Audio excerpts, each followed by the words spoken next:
அஸ்ஸலாமு அலைக்கும் வரஹ்மத்துல்லாஹி வபரகாத்துஹு.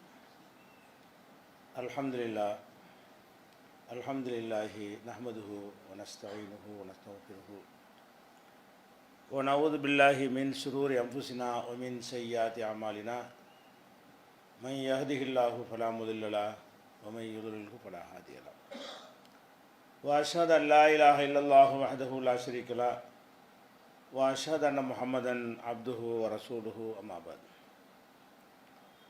கண்ணியத்திற்குரிய எல்லாம் அல்ல அல்லாஹு ஜல்லஷானஹு தஆலாவின் நல்லடியார்களே, அல்லாஹுவின் அழகிய பண்புகள் என்ற இந்த ஜும்மா தொடர் உரையில் கடந்த வாரங்களில் அல்லாஹுவுக்கு அவனுக்கே உரிய ஒரு உருவம் இருக்கிறது, அவனுக்கு முகம் இருக்கிறது, அவனுக்கு கண்கள் இருக்கின்றன, அவனுக்கு காதுகள் செவிகள் இருக்கின்றன, கைகள் இருக்கின்றன என்பதற்குரிய பல சான்றுகளை நம்ம பார்த்தோம்.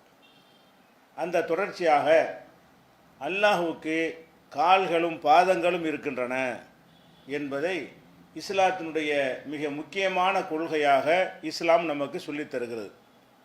எப்படி தருகிறது என்று சொன்னால், மறுமை நாளில் நம்ம எல்லாரும் அல்லாஹுவை சந்திக்கக்கூடிய நேரத்தில் அல்லாஹ் சிலருக்கு மாத்திரம், யார் இந்த உலகத்தில் அல்லாஹ்வுக்கு சஜிதா செய்தவர்களாக, அல்லாஹ்வுக்கு மட்டும் சஜிதா செய்தவர்களாக வாழ்ந்தார்களோ அவர்கள் அல்லாஹ்வுடைய காலில் விழுந்து சஜிதா செய்யக்கூடிய ஒரு வாய்ப்பை அல்லாஹ் வழங்குவான். அல்லாஹ்வுடைய நம்ம உலகத்தில் வாழும் பொழுது நம்ம யார் காலிலையும் விழமாட்டோம். இந்த மார்க்கம் நமக்கு தடுத்திருக்கிறது. ஒவ்வொரு மனிதனுடைய உள்ளத்திலையும் ஏதாவது ஒரு பெரிய சக்திக்கு முன்னாடி விழுந்துடணும் என்று நினைக்கிறான். மதகுருமார்கள், தலைவர்கள், பெரியார்கள், அல்லது அவன் கடவுள் என்று நினைக்கக்கூடியவர்கள், சமாதிகள், சிலைகள், மரங்கள், இவற்றிற்கு முன்னாலெல்லாம் நம்ம தலையை தாழ்த்தி விட வேண்டும், நம்ம பணிய வேண்டும் என்கிற ஒரு அமைப்பில் மனிதன் படைக்கப்பட்டுக்கிறான். அப்படி விரும்புகிறான். எவ்வளவுதான் உயர்ந்த ஒரு இடத்துல ஒரு பிரதமர், ஜனாதிபதிங்கிற ஒரு இடத்துக்கு போனாலும் சரி, அவன் தலையை ஒரு இடத்துல கொண்டு வைக்கக்கூடிய காட்சியை நீங்கள் பார்க்கிறீர்கள். இப்படி எல்லா மனிதர்களுடைய உள்ளங்கள்லையும் யார் காலிலையாவது விழணும், இந்த நெற்றியை கொண்டு போய் நிலத்தில் வைக்கணும் என்று ஆசைப்படும் பொழுது இஸ்லாம் மாத்திரம் அதுக்கு தடை செய்திருக்கிறது. எந்த அளவுக்கு தடை செய்கிறது? நபிகள் நாயகம் ஸல்லல்லாஹு அலைஹி வஸல்லம் அவர்களை உயிருக்கு மேலாக நம்ம நேசிக்கிறோம். அவங்க தான் இந்த மார்க்கத்தினுடைய வழிகாட்டி, நமக்கு நிரந்தர தலைவர். அப்படியான ஒரு நிலையில் அவர்களை வைத்திருந்தால் கூட அவர்கள் வாழுகிற காலத்தில் அவர்கள் காலில் விழுவதற்காக வேண்டி சஹாபாக்கள் முயற்சித்த பொழுது அதை அவங்க ஒத்துக்கொள்ளவில்லை, கண்டித்து விட்டார்கள். சஹாபாக்கள் நபிகள் நாயகம் ஸல்லல்லாஹு அலைஹி வஸல்லம்கிட்ட கேட்குறாங்க. என்ன கேட்குறாங்க?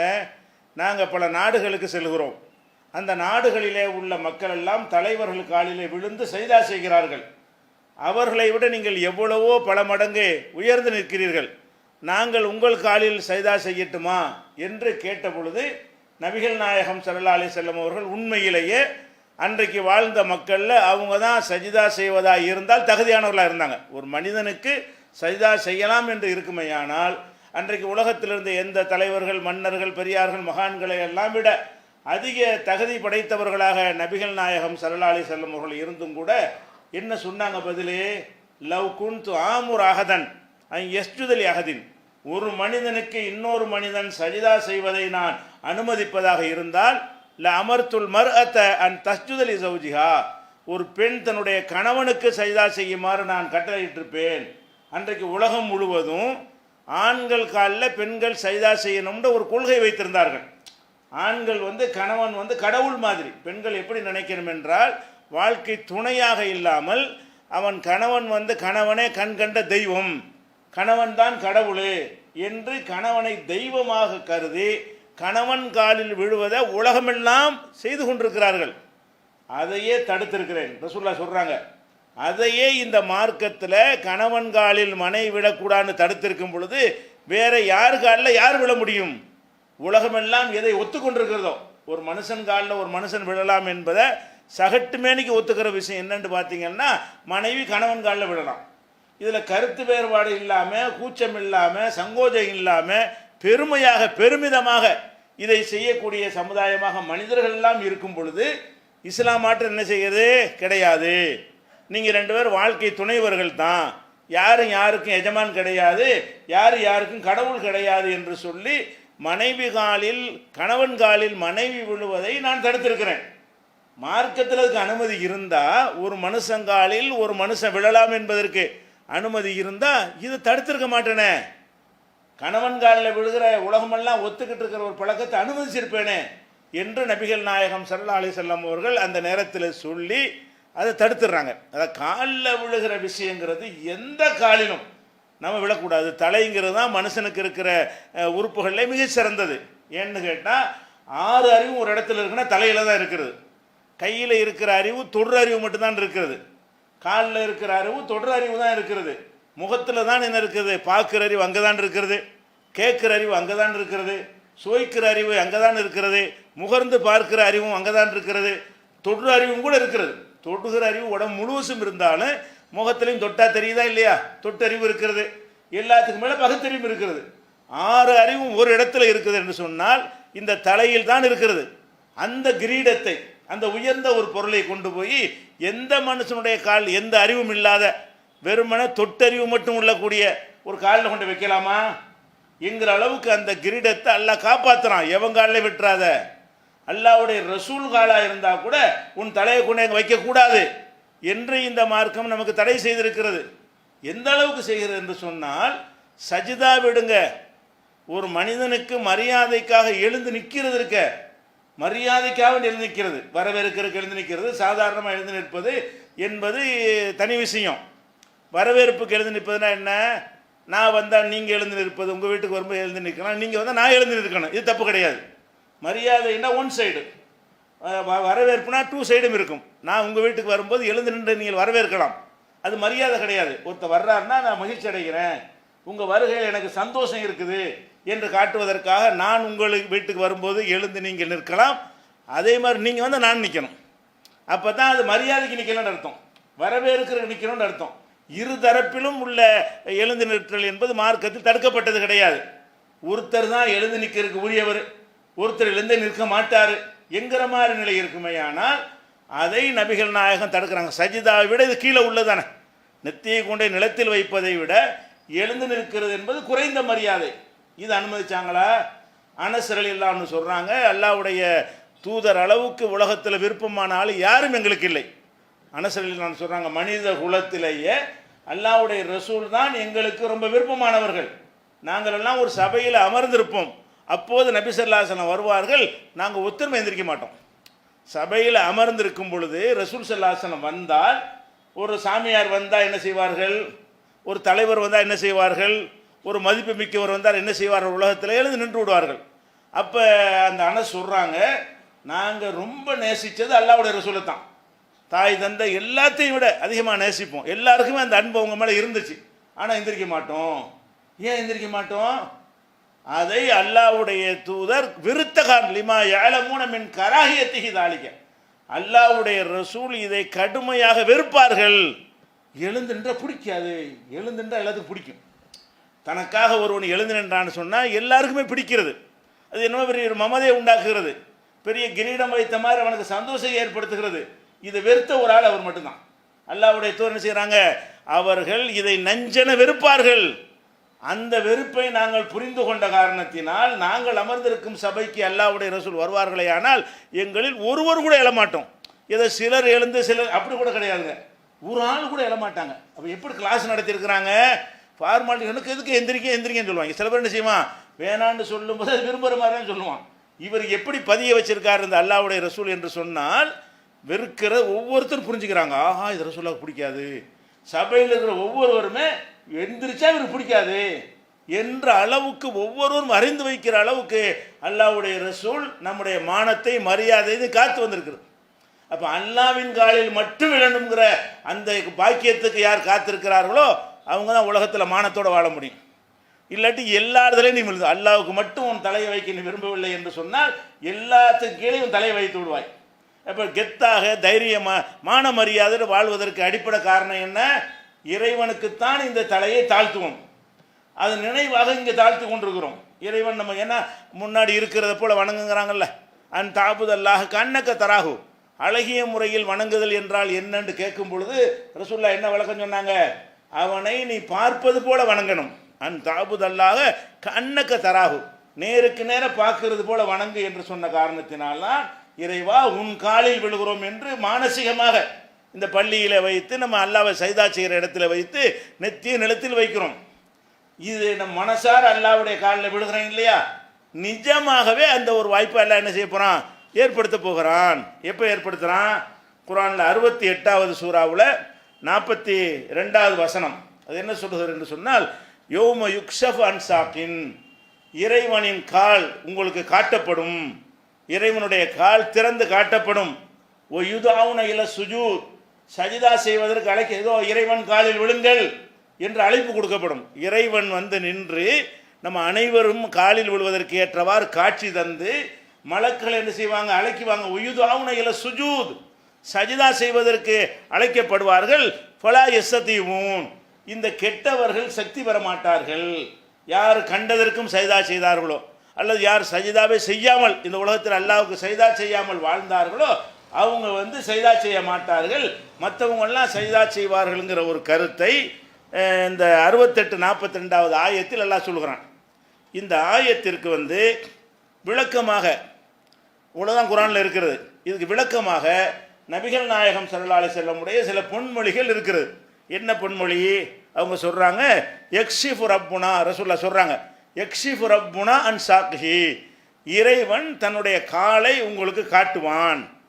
அப்போ இறைவனுடைய கால் இருக்குன்னு அர்த்தம். இறைவன்னா ஒன்றும் இல்லை, உருவமற்றவன்கிறாங்கல்ல, அது இல்லைங்கிறதுக்காக வேண்டி அதுக்குரியதுக்கு தான் இதை சொல்கிறோம். காலில் விழுகிற சட்டத்துக்காக இதை சொல்லலை, இறைவனுக்கு கால்கள் உண்டு என்பதை சொல்வதற்குத்தான் இந்த ஹதீஸ். யக்ஷிஃபு ரப்புனா அன் சாக்ஹி, இறைவன் தன்னுடைய கால்களை உங்களுக்கு காட்டுவான்.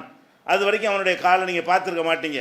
காட்ட உடனே ஃபயஸ்ஜுது லஹு குல்லு மூமினின் ஓ மூமினத்தின், ஒவ்வொரு மூமினான ஆண்களும் மூமினான பெண்களும் அவனுக்கு அப்போ சஜிதா செய்வார்கள். காலை காட்டும் பொழுது இறைவா உன் காலில் நாங்கள் விழுகிறோம். படைச்சவன் காலில் மட்டும்தான் விழணும், அதுக்கான தகுதி இருக்குது, அதுக்கு தான் உரிமை இருக்கிறது, விழுவார்கள். ஃபயபுகா குல்லுமை கான யஸ்ஜுது ஃபித் துன்யா ரியா வசும் ஆ, மனப்பூர்வமாக சஜிதா செய்யாமல் முகஸ்துதிக்காக வேண்டி, பிறர் பார்ப்பதற்காக வேண்டி, நடிப்பதற்காக வேண்டி எவனெல்லாம் சஜிதா செய்தானோ அவன் அப்படியே நின்று விடுவான். ஃபயதுஹபுல் யஸ்ஜுத, சஜிதா செய்ய முயலுவான், ஆனால் அவனுடைய முதுகு வளையாமல் ஒரே ஃப்ளாட்டாக தட்டையாக மாறிவிடும். வளையாது, முதுகு வளைஞ்சால் தானே சஜிதா செய்ய முடியும். இப்படி ஒரு பாக்கியத்தை அவனுக்கு கொடுக்க மாட்டான்ல. யார் கொடுப்பான்? யார் அல்லாஹ்வுக்காக வளைந்து சஜிதா செய்து பழகி இருக்கிறார்களோ அவர்களுக்கு இந்த வாய்ப்பை கொடுப்பான் என்று சொல்லி புகாரியில் 4919வது ஹதீஸில் இது நீங்கள் பார்க்கலாம். அப்போ அல்லாஹ் வந்து காலை காட்டும் பொழுது சஜிதாவுக்கு அழைக்கப்படுவார்கள் என்கிற அந்த வசனத்திற்கு இதை விளக்கமாக இந்த ஹதீஸில் இருக்கிறது. இன்னொரு ஹதீஸில் நீண்ட விளக்கம், மறுமையில் நடக்கக்கூடிய செய்தியை விளக்கக்கூடிய ஹதீஸில் ரசூல் ஸல்லல்லாஹு அலைஹி வஸல்லம் சஹாபாக்கள் கேட்குறாங்க, ஹல் நரா ரப்பனா, அல்லாஹ்வுடைய தூதரை நம்ம ரப்பு இறைவன் நம்ம பார்க்க முடியுமா? இந்த உலகத்தில் இருக்கும்போது சஹாபாக்கள் எல்லாம் நபிகள் நாயகம் ஸல்லல்லாஹு அலைஹி வஸல்லம் உங்கள்கிட்ட கேட்குறாங்க, ஹல் நரா ரப்பனா, இறைவனை நாங்கள் காண முடியுமா? அப்போ ரசூலுல்லாஹ் என்ன செய்கிறாங்க, சூரியனை சந்திரனை நீங்கள் பார்ப்பதற்கு இதை முண்டி எடுத்து கொண்டு பார்ப்பீர்களா? சூரியன் இருக்குண்டா அடே மறைக்காத, நீ மறைக்காத அப்படின்னு சொல்லுவோமா? எல்லாருக்கும் இந்த சூரியன் தெரியும். சூரியனை எப்படி, சந்திரனை எப்படி ஒருவருக்கொருவர் மறைக்காமல் முண்டி அடித்து கொள்ளாமல் சாதாரணமாக பார்ப்பீர்களோ அந்த மாதிரி உங்களுடைய ரப்பை இறைவனை நீங்கள் பார்ப்பீர்கள். யாரும் யாருக்கும் பார்க்க தடுக்க முடியாது. இதுக்கு பிறகு என்ன செய்வாங்கன்னு கேட்டால், அங்கேருந்து ஒரு அழைப்பு கொடுக்கப்படும். இந்த காலில் விழுகிற அந்த சம்பவத்தை விளக்குற அந்த நீண்ட ஹதீஸ் இது. அப்போ அழைப்பு என்ன கொடுக்கணும்னா, அல்ல எதுஹபு குல்லு கௌமின் இலாமா கானு யாபுதூன், இங்கே இருக்கிற ஒவ்வொரு கூட்டத்தாரும் எதை எதை வணங்குனீங்களோ அதுக்கு பின்னாடி ஓடுங்க என்று அங்கே அழைப்பு கொடுக்கப்படும். எல்லாம் கூடி இருக்கும் பொழுது ஈசா நபியை வணங்கினவன், மூசா நபியை வணங்கினவன், உசைரை வணங்கினவன், வேறு வேறு போலி தெய்வங்களை வணங்கினவன், கல் மண் மரம் மட்டன் எதையெல்லாம் வணங்கினானோ அவன் வணங்கும்போது தெய்வம் நினச்சான வணங்குறான். நமக்கு தான் கல் மண், அவனை பொறுத்த வரைக்கும் அது நம்முடைய கடவுள் என்று வணங்கினானா இல்லையா? அப்போ யார் யார் எதை எதை வணங்கினீர்களோ அதுக்கு பின்னாடி எல்லாம் போங்க, அணிவகுத்து செல்லுங்கள் என்று அல்லாஹ் வந்து சொல்லுவான். இப்போ எதுஹப் அஸ்ஹாபு சலீபி மா சலீபியும், சிலுவையை வணங்கியவர்கள் சிலுவையோடு போவார்கள். அஸ்ஹாபுல் அவுசானி மா அவுசானியும், சிலைகளை வணங்கியவர்கள் சிலைகளோடு செல்வார்கள். வஸ்ஹாபு குல்லி ஆலிகத்தின் மா ஆலிகத்தியும், அந்த ஒவ்வொரு கடவுள்களை வணங்கியவர்களும் அவங்க கடவுளோடு என்ன செய்வார்கள், போவார்கள். போன உடனே எல்லாம் போன பிறகு அல்லாவை மட்டும் வணங்கினாங்க பாருங்க, அவங்களும் அந்த வேதமுடையவர்களையும் இதெல்லாம் செய்யாமல் இருந்தாங்கல்ல, வேதமுடையவர்களாக இருந்து ஈசா நபியை நபியாக மட்டும் நினைத்து, உசைர் நபியை நபியாக மட்டும் நினைத்து யாரெல்லாம் இருந்தாங்களோ அப்படிப்பட்டவர்கள் மட்டும் மிஞ்சி இருப்பாங்க. அப்போ இதெல்லாம் போன பிறகு அல்லாஹ் கேட்பான், யகூதிகள்கிட்ட கேட்பான், மா குந்தும் தாபுதூன், நீங்கள் யாரை வணங்கிட்டு இருந்தீங்க? அவங்க நிற்கிறான். ஏன்னு கேட்டால் இந்த சிலைகளை வணங்கியவர்கள் சிலைகளோடு போயிடுறாங்க, சிலுவையை வணங்கினவங்க சிலுவையோடு போயிட்டாங்க. உசைர் நபியை வணங்கினானே, அங்கே உசைர் நபி இருக்க மாட்டார்ல. அப்போ நீ அப்போ யகூதிட்ட கேட்பான், நீ ஏன் இங்கே நிற்கிற? நாங்கள் உசைர் நபி வணங்கின அவர் இருந்தால் தான் ஒரு பின்னாடிங்க போவோம். நாங்கள் உசைரை வணங்கி கொண்டிருந்தோம். உசைர் இப்னுல்லா, அல்லாவுடைய மகனாகிய உசைர், எஸ்ரான்னு சொல்லுவாங்க அவரை. அப்போ உசைர் என்கிற ஒரு எஸ்ராவை நாங்கள்லாம் வணங்கி கொண்டிருந்தோம் அப்படின்றவன. அப்போ என்ன செய்வான்ல, அவர் இங்கே வரமாட்டார். நீங்கள் வணங்கின போலி தெய்வங்கள் தான் வருவாங்களே தவிர, ஏன்னு கேட்டால் கதப்தும், நீங்கள் பொய் சொல்லுகிறீர்கள். ஏன் பொய் சொல்கிறீர்கள்? லம் யகுன் லில்லாஹி சாஹிபத்துன் வலா வலதுன், அல்லாவுக்கு மனைவியும் இல்லை பிள்ளையும் இல்லைப்பா, நீ பொய்யாவில் வணங்கியிருக்கிற, உசைரை வணங்கலையே. உசைர் அல்லாவுடைய மகன், நீ வணங்கினால் உனக்கு உன்னை வழி நடத்தி கொண்டே உசைர் கொண்டே நரகத்தில் போட மாட்டார் அப்படின்னு சொல்லி என்ன செய்வான், அல்லாஹ் அவங்கள்ட்ட சொல்லிடுவான். அதே மாதிரி நசாராக்கள், நீ ஏன்ப்பா நிற்கிற, எல்லாத்தையும் அவங்கவுங்க வணக்கத்தோடு போக சொன்னனே, நீ ஏன் இங்கே நிற்கிற கேட்டோன்னே, நாங்கள் மசீஹ் இப்னுல்லா, அல்லாவுடைய மகனாகிய மசீஹை ஈசாவையில் வணங்கிட்டு இருந்தோம், அவர் வந்தால் தான் போவோம், சிலுவைக்கு பின்னாடிலாம் போக மாட்டோம், நாங்கள் வணங்கினது யாரை, இயேசுநாதர் அப்படிம்பாங்க. அப்போ எல்லாம் என்ன செய்வான், போய் சொல்கிறீங்க, அவர் அல்லாவுடைய மகன் கிடையாது, எல்லாருக்கும் மகனே கிடையாது, மனைவியே கிடையாது, பெரிய மகன் இருக்கும் என்று அந்த இடத்துல சொல்லிவிட்டு அவங்கள்ட்ட எல்லாம் என்ன கேட்பான்னா, அப்போ நீங்கள் யார் பின்னாடி போக மாட்டீங்க. ஏன்னா சிலுவையை வணங்கினவன் சிலுவையோடு போயிட்டான், சிலையை வணங்கினவன் சிலையோடு ஓடி போயிட்டான். இந்த நல்லடியார்களை வணங்கினவனை நல்லடியாரை அனுப்பி அவரையும் நரகத்தை அனுப்ப முடியுமா? நல்லடியாரை கூட்டி போய் நீனு போய் நரகத்தில் ஒன்றும் அனுப்ப முடியுமா? அப்போ நல்லடியார்களை கடவுளாக வணங்கினவனா நிற்பான். அவன்கிட்ட அல்லாஹ் கேட்பான், என்னப்பா சரி, நாங்கள் ஈசா நபி வணங்கணும், அவரை வர சொல்லுங்கள், அவருக்கு பின்னாடி போகிறோம். அவங்கவுங்க வணங்கின ஆளுக்கு அவங்கவுங்களோட போகணும்ல. நாங்கள் வணங்கினது ஈசா நபி அல்லாவுடைய மகன் இருந்தவுடனே, அல்லாவுக்கு மகனே இல்லை என்னடா சொல்கிறீங்க? சரி போக மாட்டீங்கல்ல, இப்போ உங்களுக்கு என்ன வேணும்? தாகமாக இருக்குது, தண்ணி வேணுமாங்க. இப்படி அல்லாவே கேட்பான், என்னடா உங்களுக்கு வேணும்? இப்போ தாகமாக இருக்கிறது, தண்ணீர் வேணும். உடனே என்ன செய்வான்னு கேட்டால், அவர் அங்கே தண்ணீர் மாதிரி அப்படியே காணல் நீர் மாதிரி அங்கே தண்ணீர் தென்படும், அங்கே போய் குடிச்சிக்கிறங்கம்மா, அது நரகம். அவன் நீர்னு நினச்சிட்டு போவான், உள்ளே விழுந்துருவான். நீர் மாதிரி காட்சி இருந்தவொடனே தண்ணி குடிக்கன்னு சொல்லி போக விட்டு நல்லடியார்களை வணங்கினவன்லாம் அங்கே கொண்டு எல்லாம் தள்ளி விட்டுருவான். அதே மாதிரி இப்போ நம்ம சமூகத்தில் நாகூர் ஆண்டவர் நல்லவராக நினச்சி வணங்கினான்னு வைங்க, அவர் நிஜமாக நல்லடியாராக இருந்தார்னு வைங்க, அங்கே அவருக்கு அதை என்னடா அது, நாங்கள் நாகூர் ஆண்டவர் வணங்கணும், அவர் நல்ல மனுஷன், அவரே நீங்கள் வணங்க போகிறீங்க, அவர்லாம் வரமாட்டார். அப்துல் காதர் ஜிலானியை வணங்கணும், அவர் உங்களை கூப்பிட்டு போகணும்னு நினைக்கிறல, அவர் வரமாட்டார். ஈசா நபி உசைர் நபிக்கு ஏற்பட்ட கதி தான் அவங்களுக்கு ஏற்படும்.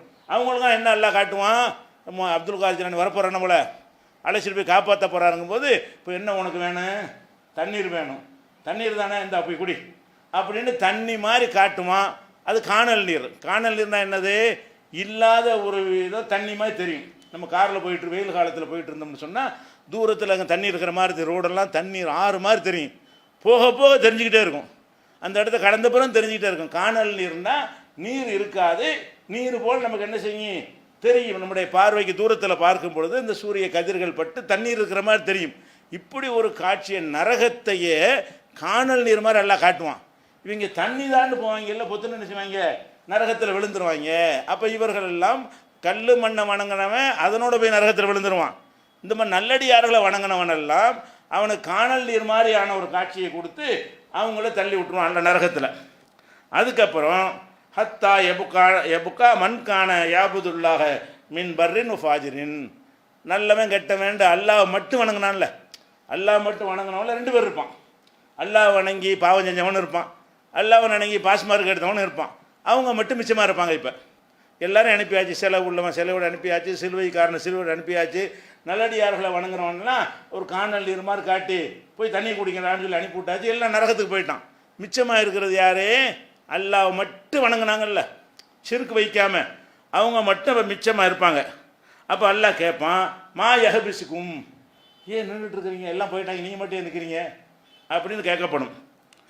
கேட்கப்படணும்னா மலக்குகள் மூலமாக அல்ல கேட்பான். அப்போ அவங்க என்ன செய்வாங்கன்னு கேட்டால், இன்னா சமீனா முனாதியன் யுனாதி, அவர் அழைப்பாளர் சொன்னார். என்ன சொன்னார்? அவங்கவுங்க வணங்கின ஆட்களோடு அவங்கவுங்க போங்கன்னு சொல்லிட்டாரு. நாங்கள் வணங்கின அல்லாவை அவன் வந்து கூட்டிகிட்டு போட்டாங்களே. என்ன அப்படி தான் அழைப்பு கொடுத்தீங்க. அழைப்பு என்ன கொடுத்தீங்க? எதை எதை வணங்கினீர்களோ அதுக்கு பின்னாடி ஓடுங்கன்ட்டீங்க. நாங்கள் அல்லாஹ் தவிர யாரையுமே வணங்கலை.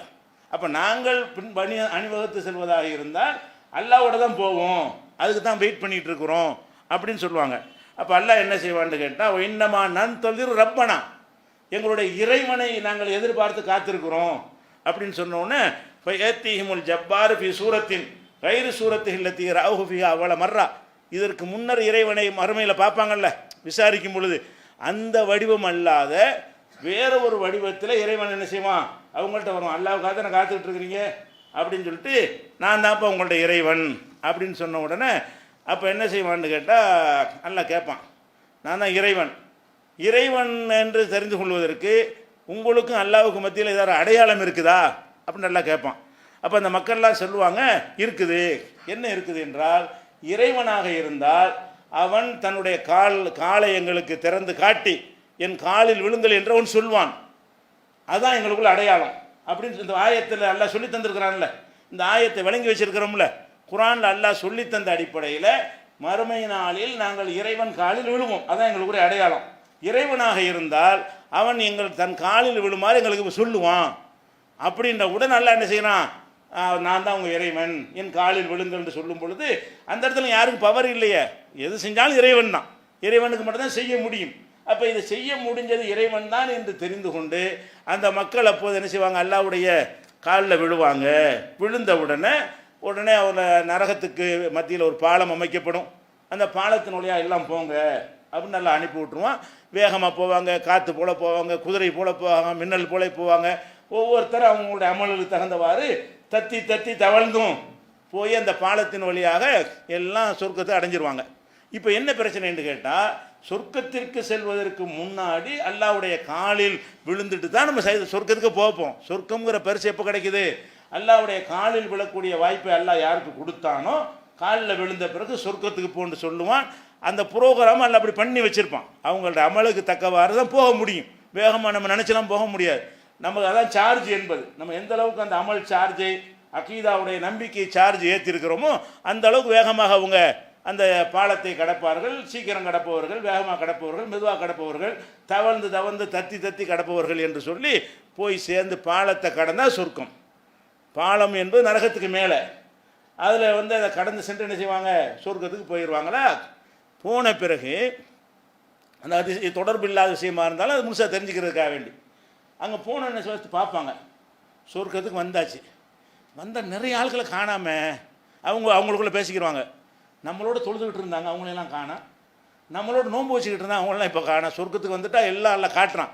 காட்டும் பொழுது அவன் நண்பர், தோழர், சொந்தக்காரர், மாமா மச்சானு தேடுவான் போல இருக்குது. காணா. இவங்களாம் நல்ல ஆளுக்கு தானே இருந்தாங்க துனியாவில் இருக்கும்போது. நம்மளோட தானே தொழுகைக்கெல்லாம் வருவாங்க, நம்மளோட நோன்புக்கெல்லாம் வருவாங்களே, அவங்களெல்லாம் காணாமல். இல்லைன்னா என்ன கேட்பான்? அல்லாட்ட கேட்பாங்க, எல்லாம் எங்களோட தொழுத ஆட்கள்லாம் காணாமல், எங்களோட நோன்பு வச்சாங்க அவங்களெலாம் இப்போ காணாமல், நாங்கள் தானே வந்திருக்கிறோம், அவங்களாம் இப்போ எங்கே அப்படின்னோன்னு அல்லாஹ் என்ன செய்வான்? அவங்களாம் நரகத்தில் இருக்கிறாங்க, உங்களுக்கு யாரை தெரியுமோ, உங்களுக்கு அறிந்தவர்கள் அவங்கள்ட்ட போய் அவங்களுடைய உள்ளங்களில் ஒரு தீனார் அளவுக்கு ஈமான் இருந்தால் நீங்கள் வெளியே கொண்டு வந்துருங்க என்று அவங்களுக்கு அல்லாஹ் பர்மிஷன் கொடுப்பான். நரகத்துக்கு நீங்கள் போங்க, நரகத்தின் மீது அவர்களை எல்லாம் ஹராமாக்கி விடுவான். போங்கன்னு எரிஞ்சிட மாட்டாங்க. நரகத்துக்கு போங்க, நரகம் உங்களை ஒன்றும் செய்யாது. நான் சொர்க்கவாசம் தீர்ப்பளிக்கப்பட்டீங்க. தீர்ப்பளிக்கப்பட்ட பிறகு நரகத்துக்கு போனால் அது நரகமாக இருக்காது. நீங்கள் நேராக உள்ளே போங்க, யாரெல்லாம் உங்களுக்கு தெரியுமோ அவனை பாருங்கள். ஈமானை அப்போ தான் நல்லா மார்க் போட்டு காட்டுவான் போல இருக்குது. யாருடைய உள்ளத்தில் தீனார் அளவுக்கு ஒரு தங்க காசு அளவுக்கு ஈமான் இருக்குதோ அவங்கள எல்லாம் வெளியேற்றுங்க. உங்களுக்கு தெரிஞ்சாலும் கூட்டிகிட்டு போங்க, நீ அண்ணனை கூட்டிகிட்டு போ, நீ உன் தம்பியை கூட்டிகிட்டு போ அப்படின்னு அவங்களுக்கு ஒரு வாய்ப்பு எல்லாம் கொடுக்குறான். ஆனால் கண்டிஷன் என்ன? ஈமான் இருக்கணும், தீனார் அளவுக்காவது இருக்கணும். அந்த தீனார் அளவுண்டா என்ன? அல்லாஹ் இப்படி சொல்கிறான் என்று சொன்னால் அதை வெளிப்படுத்துகிற அடையாளத்தை வச்சிருப்பான்னு வழங்கிக்கணும். பார்த்தோன்னே இவனுக்கு ஈமான் இருக்குது என்று இங்கே கண்டுபிடிக்கலாதுல்ல. இப்போ எனக்கு ஈமான் இருக்கு உங்களுக்கு தெரியுமா? உங்களுக்கு ஈமான் இருக்கு நான் பார்க்க முடியுமா? தோற்றத்தான் பார்க்க முடியும். மறுமை நாளில் இதை கண்டுபிடிக்கக்கூடிய தன்மை அல்லாஹ் தந்துடுவான். ஈமான் இருந்தால் அது எப்படியோ ஒரு வகையில் தெரியும் நமக்கு, இவனுக்கெல்லாம் ஈமான் இருக்குது. தெரியாட்டி அதை உத்தரவு போட மாட்டான்ல. ஈமான் உள்ளவங்களை கூட்டுன்னு சொல்லுவதாக இருந்தால் அதுக்குரிய அடையாளம் இருந்தால் தான் எல்லாம் உத்தரவு போடுவான். அவங்க கூட்டு வந்துடுவாங்க. அப்புறம் என்ன செய்வாங்கன்னு கேட்டால், இன்னும் கொஞ்சம் ஆளுக்களை காணாமல் அரை தீனார் ஈமான் இருந்தால் கூட்டிகிட்டு வாப்போ. ஒரு தீனார் முதல் சொன்னாலும் அல்ல, யாருடைய உள்ளத்தில் அரை தங்க காசு இருந்துச்சோ அவனெல்லாம் கூட்டிகிட்டு வா. அதுக்கப்புறம் எல்லாம் என்ன செய்வான், வந்துடுவாங்க. இன்னும் கொஞ்சம் பேரை காணாமல், இன்னும் சில ஆளுக்கு எங்களோட இருந்த ஆளுக்களை காணாமல், போ மறுபடியும் போ. கடுகளவு ஈமான் இருக்கும்ல, கூட்டிகிட்டு வா. ஈமான் இருக்கணும், ஷிர்க்கு இல்லாத அப்பொழுது கெட்ட தௌஹீத் உள்ளத்தில் இருக்கணும். அது இருந்தால் அவன் என்ன மாதிரி தப்பு செஞ்சுருந்தாலும் சரி, கடுகளவு ஈமான் இருந்தால் கூட உங்கள் உரிமையை பயன்படுத்தி அவங்க நரகத்தில் இழுத்து கொண்டு சொர்க்கத்தில் கொண்டு விட்டுருங்க அப்படிமா. அது மாதிரி இழுத்துட்டு வந்துடுவாங்க. அப்போ அல்லாஹ் என்ன செய்வான், அவன் சொல்லுவானா, மலக்குமார்கள்லாம் சிபாரிசு பண்ணிட்டாங்க, நபிமார்கள்லாம் பண்ணிட்டாங்க, நீங்களும் பண்ணிட்டீங்க, ஆனால் இன்னும் கொஞ்சம் பேர் இருக்கிறாங்க, எல்லாம் சிபாரிசெல்லாம் முடிஞ்சு போச்சு அப்படி. நல்லா என்ன செய்வான்னா, தன்னுடைய திருக்கரத்தால் ஒரு கைப்பிடி அள்ளுவான். கைப்பிடின மக்களை தான், அதுக்குள்ளே எத்தனை கோடி எத்தனை ஆயிரம் கோடி வருமோ தெரியாது, அப்படி அள்ளி இது என்னுடைய உரிமை, போ சொர்க்கத்துக்கு போ. அப்போ அல்லாஹ் வந்து நரகத்தில் கொடுத்து வேதனை செய்ய விரும்ப மாட்டேங்கிறான். எப்படியாச்சும் ஷிர்க்கு மட்டும் இருக்கக்கூடாது, ஏகத்துவம் மட்டும் இருக்குமே. ஆனால் அவன் அல்லாவும் வெளியேற்றுறான், வெளியேறினவர்களை வைத்தும் என்ன செய்கிறான், வெளியேற்றுகிறான். மலக்குமார்கள் பரிந்துரை செஞ்சு வெளியேற்றுகிறான், நபிமார்கள் பரிந்துரை செஞ்சு வெளியேற்றுகிறான். ஒத்தருமே பரிந்துரை செய்யாட்டா கூட இதை ஏன் பங்குக்கு வச்சுக்கேன்றான். அது அம்புடுமே அணுகி போயிடும். அவன் யாரெல்லாம் சிறுக்கு வைக்காமல் இருக்கிறாங்களோ அந்த கடுகுக்கும் கீழே இருப்பான்ல, அவனையெல்லாம் ஒரு பிடிச்சி அள்ளி கொண்டே போட்டுருவான். அப்போ அந்த மக்கள்லாம் பேசிக்கிடுவாங்களாம், இவங்களுக்கு வந்த வாழ்க்கையை பாடுறா. யார் சொர்க்கவாசிகள்லாம் அமல் செஞ்சு கஷ்டப்பட்டு நம்மளாம் சொர்க்கத்துக்கு வந்திருக்கிறோம், இவன் லக்கில் வந்து நான் பாரு ஒன்றுமே செய்யலை. அல்லாவால் உத்தகா உள்ளா, அல்லாவால் டைரக்டாக விடுதலை செய்யப்பட்டவர்கள், இவர்களுக்கு நரகம் தான் கிடைக்கணும் நம்ம பார்வையில்.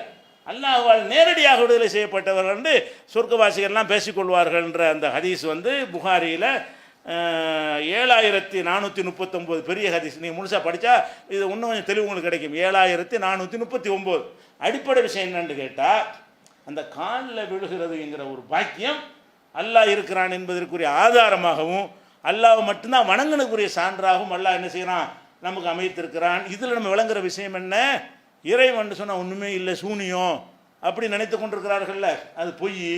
நம்மளோட உரையாடுகிறான், பேசுகிறான், அவனை தன்னை காட்டுகிறான், என் காலில் விழு என்று சொல்கிறான், அவன் காலில் நம்ம விழுகிறோம் என்றெல்லாம் சொன்னால் அப்போ என்ன அர்த்தம், இறைவன் வந்து அவனுக்கு உரிய நம்மளை போல கிடையாது. உருவம் இருக்குன்னா நம்மளை போல கற்பனை பண்ணக்கூடாது. லைச கமிசலிஹி செய்வன், அவனை போல எதுவும் இல்லை, அவனுக்கே உரிய ஒரு தகுதியோடையும் தரத்தோடும் அல்லாஹ் இருக்கிறான் என்பதை என்ன செய்யணும், விளங்கிக் கொள்ள வேண்டும். அல்லாஹ் ரப்புல் ஆலமீனை பற்றி இன்னும் சில விஷயங்களை இன்ஷா அல்லாஹ் அடுத்த வர மாட்டோம்.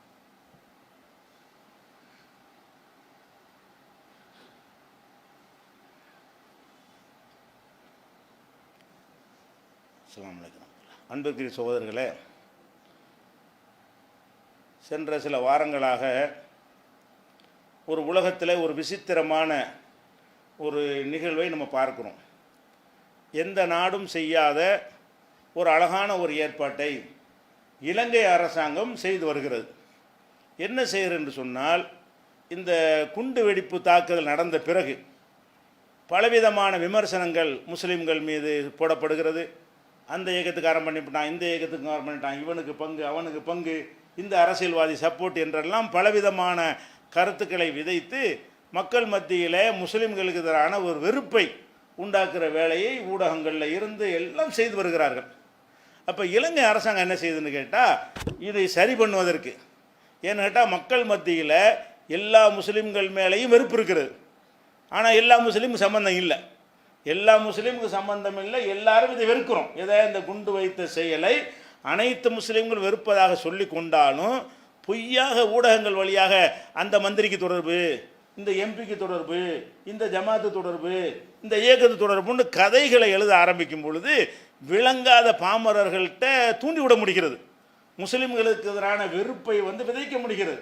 அப்போ அவங்க என்ன செய்கிறாங்க, அறிவுபூர்வமாக நாடாளுமன்ற தெரிவு குழுன்னு ஒரு குழுவை அமைத்து யார் யார் மேலையெல்லாம் குற்றம் சொல்றியோ எல்லாரையும் விசாரிக்கிறேன்டா. எப்படி, மூடி அறையில் விசாரிக்கிறது இல்லை, வெளிப்படையாக விசாரித்து அந்த விசாரிக்கும் போது கேட்குற ஒவ்வொரு கேள்வியும் ஒவ்வொரு பதிலும் அரசாங்கத்தினுடைய தொலைக்காட்சி வழியாக நேரடியாக ஒளிவரும் லைவ் அது விசாரிக்கிறேன்னா இந்த ரகசியமாக விசாரிப்பாங்க இல்லை மூடி, அதெல்லாம் கிடையாது.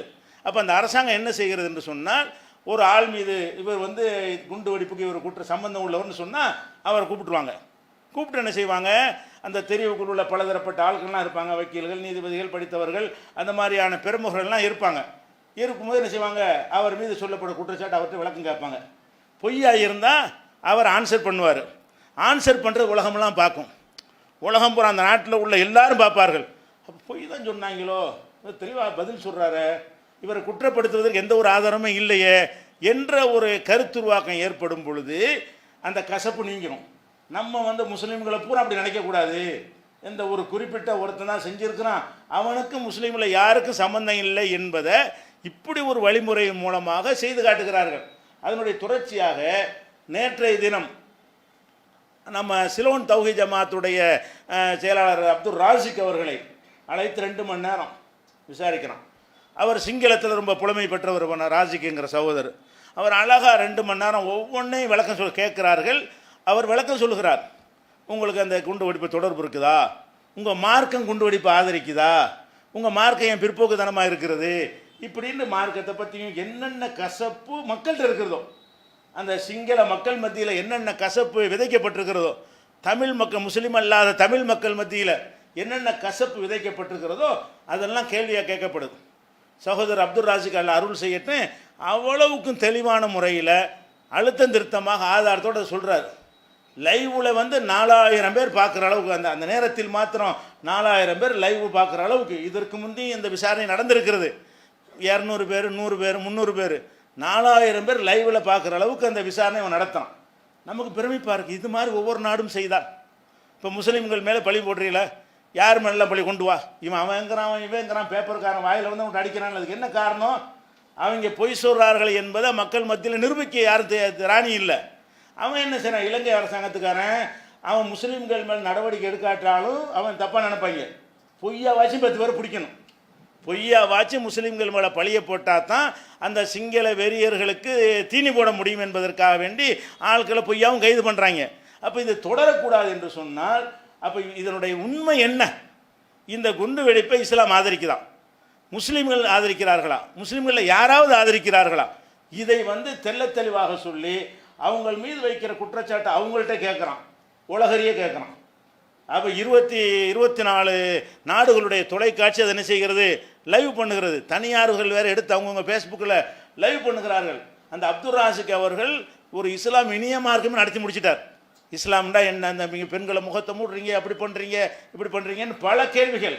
அப்போ இஸ்லாத்தை பற்றியும் முஸ்லீம்களை பற்றியும் நீங்கள் கடும் போக்காக இருக்கிறீங்க, பிறர் அனுசரிக்க மாட்டேங்கிறீங்க, இப்படி எத்தனை விஷயங்கள் இருக்குதோ இதெல்லாம் கேட்டு அல்லாஹ்வுடைய அருளால் சிங்கள மொழியில் அவர் அழகான முறையில் விளக்கம் கொடுத்தாரு.